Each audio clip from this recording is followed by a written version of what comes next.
નમસ્કાર મિત્રો, આજે ખૂબ આનંદની વાત છે કે મારી સાથે એક ખૂબ જ અનુભવી અને લાઇબ્રેરી ખાતામાં લગભગ 31 વર્ષ સુધી સરસ સેવાઓ આપીને એમની નિવૃત્ત જીવન પણ પ્રવૃત્તિમાં જીવે છે એવા લેવા સાહેબને હું એમનું સ્વાગત કરું છું. લેવા સાહેબ તમારું.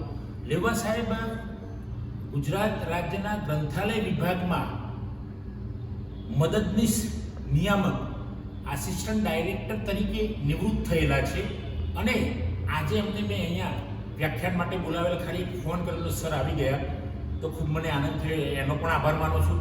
તો સર, હું આપને એ કહીશ કે આપની થોડીક સંઘર્ષ ગાથા કે કેવી રીતે આ ફિલ્ડમાં આવી, પહેલાંની થોડીક વાત, આપ ક્યાંથી છો, આપનો થોડોક પરિચય આપશો એવી મારી વિનંતી. આમ તો હું ગ્રામ્ય જીવનમાં ઉછરેલો છું અને ગામડામાં રહેલો છું.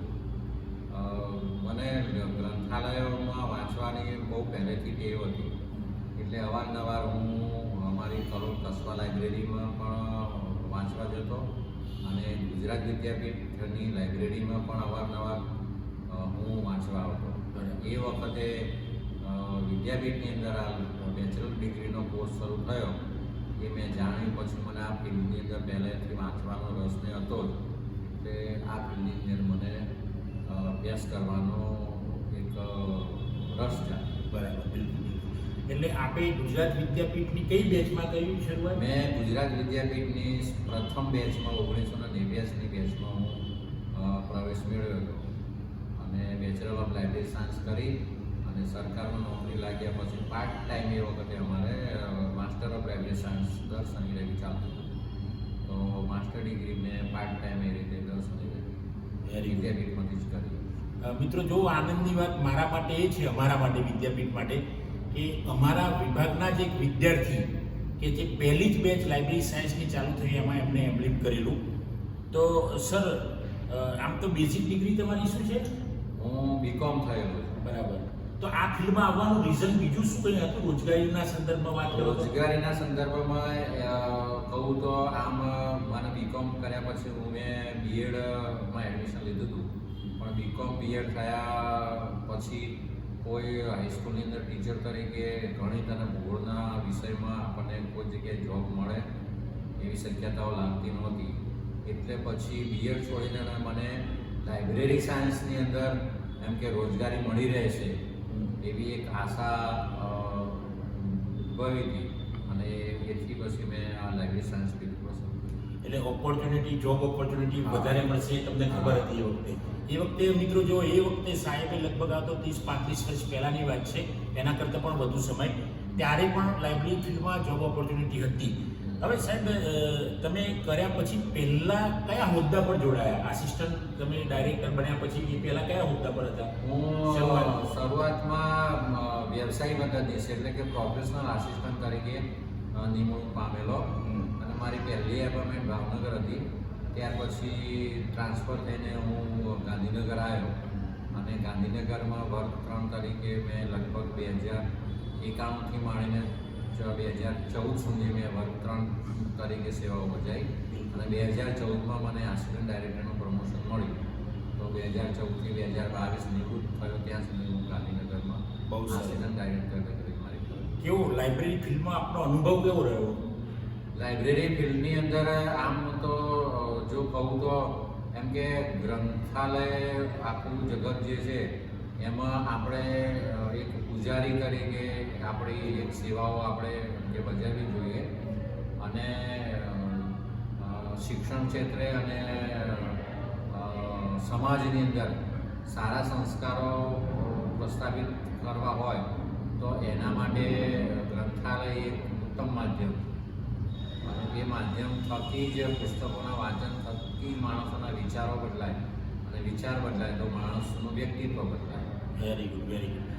સર, આ ફિલ્ડમાં હજુ નવી પેઢી માટેની જોબ ઓપોર્ચ્યુનિટી વિશેની વાત કરી શકશો આપ? એમને કહેશો નવી પેઢીને બે ફિલ્ડમાં આવવા જેવું છે? નવી પેઢી માટે અત્યારે આમ તો જોઈએ તો ગ્રંથાલય જગત તો બહુ વિશાળ છે, એટલે કોઈ આપણા શૈક્ષણિક ગ્રંથાલયો છે, સાર્વજનિક ગ્રંથાલયો છે, આપણા વિશિષ્ટ ગ્રંથાલયો છે, આ બધા ગ્રંથાલયોની અંદર આપણે કોઈ પણ રીતે આપણને એમ કે રોજગારી તો મળી જ રહે, પણ માણસે સતત પ્રયત્ન કરતા રહેવું પડે. અને ગીતામાં પણ ભગવાને કીધું છે કે ફર્યા વગર કશું મળતું નથી.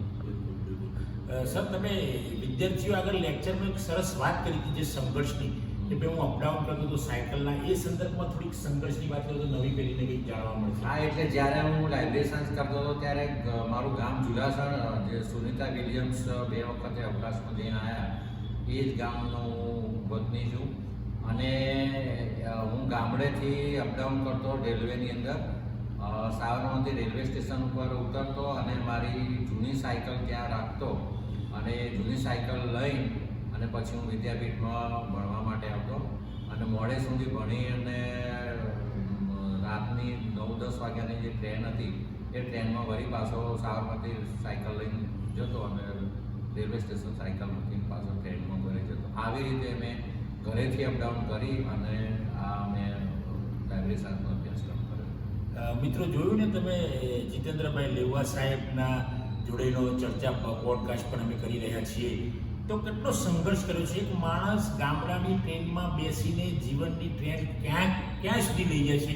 એક માણસ સાવ ગામડામાં રહીને ગામડીઓ કહેવાય એવો માણસ છેલ્લે આસિસ્ટન્ટ ડાયરેક્ટરમાંથી નિવૃત્ત થાય છે. તો મિત્રો, પણ આપ પણ આવા લેવા સાહેબ જેવા માણસો જોડેથી કંઈક શીખો અને આપ પણ આવા ઉચ્ચ હોદ્દા પર જવાનો પ્રયત્ન કરો. સખત મહેનતનો કોઈ પર્યાય નથી, એક જ પર્યાય છે સફળતા, જે જીતેન્દ્રભાઈ લેવાએ બતાવ્યું છે આપણને સૌને. અને આ પહેલાં પણ ઘણા ડાયરેક્ટરો એમના જોડે રહી ગયેલા છે, એમના જોડે પણ અમે વાતચીત કરેલી છે. તો મિત્રો, આ ફિલ્મ ઉજળું છે એવું લેવા સાહેબે જ કહ્યું છે. તો આપ પણ પધારો. અને અત્યારે એમને રિટાયર થયા 4 વર્ષ થયા છે, છતાં પણ નિવૃત્ત નથી થયા. એ રિટાયર થયા છે, પ્રવૃત્તિમાંથી નિવૃત્ત નથી થયા.